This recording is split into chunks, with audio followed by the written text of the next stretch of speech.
Quando eu vi o cobrador segurando o seu maço de papéis na mão, não consegui ignorar a pressão daquele momento. Ele havia se tornado uma presença constante na minha vida, um lembrete sombrio das dívidas que meu marido havia acumulado. Boa tarde a todos do canal Medo Revelado. Hoje vou contar a vocês como quitei a dívida do meu marido com um cobrador implacável. Antes de começarem a me julgar, entendam.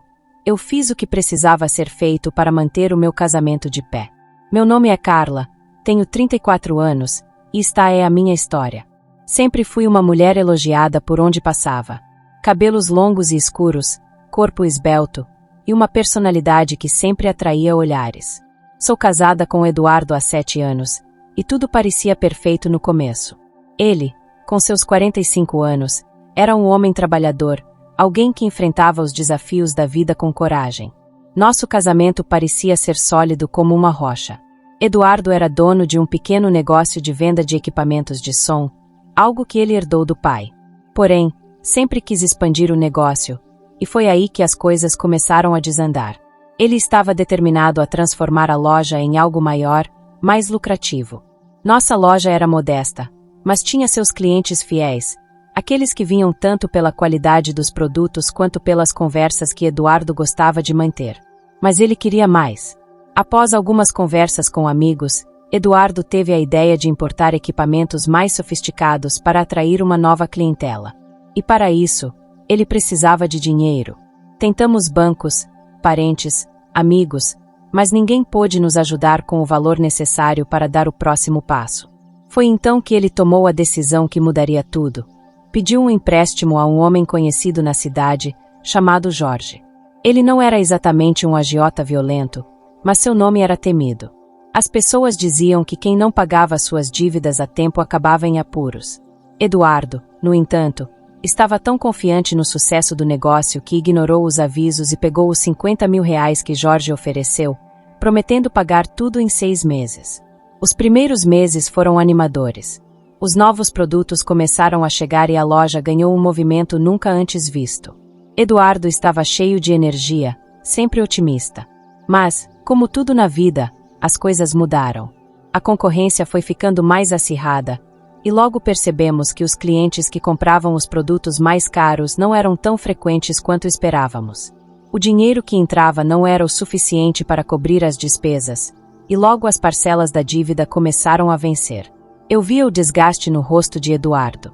Ele mal dormia, passava as noites em claro pensando em como resolveríamos aquela situação. E foi então que Jorge começou a aparecer com mais frequência na loja, e com isso, o clima de tensão aumentou. Ele não era um homem de muita conversa. Suas visitas eram carregadas de uma energia pesada, como se ele estivesse apenas esperando o momento certo para agir. Certo dia, depois de mais uma conversa frustrada entre Eduardo e Jorge, em que meu marido tentou explicar que os pagamentos atrasariam, eu soube que algo precisava ser feito. Eu me sentia impotente vendo Eduardo desmoronar diante daquela pressão. Então, uma ideia arriscada surgiu na minha mente, algo que eu nunca havia cogitado antes. Sabia que Jorge tinha um interesse estranho em mim. Seus olhares sempre duravam um pouco mais do que o aceitável, e, no fundo, eu sabia que podia usar isso a meu favor. Numa noite fria de agosto, quando Eduardo estava exausto e saiu para tentar uma última negociação com outro fornecedor, Jorge apareceu na loja, como sempre fazia. O lugar estava vazio, exceto por nós dois. A loja era silenciosa, iluminada apenas pelas luzes fracas das prateleiras. Ele se aproximou lentamente do balcão, aquele olhar predatório me analisando de cima a baixo. Eduardo não está aqui, disse, tentando manter minha voz firme.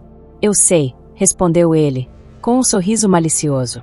Mas não vim falar com ele. A tensão no ar era palpável. Naquele momento, eu sabia que ele não estava lá apenas para cobrar o dinheiro.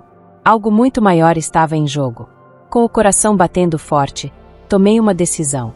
Uma decisão que, até hoje, me deixa dividida entre o arrependimento e a sensação de que eu fiz o necessário.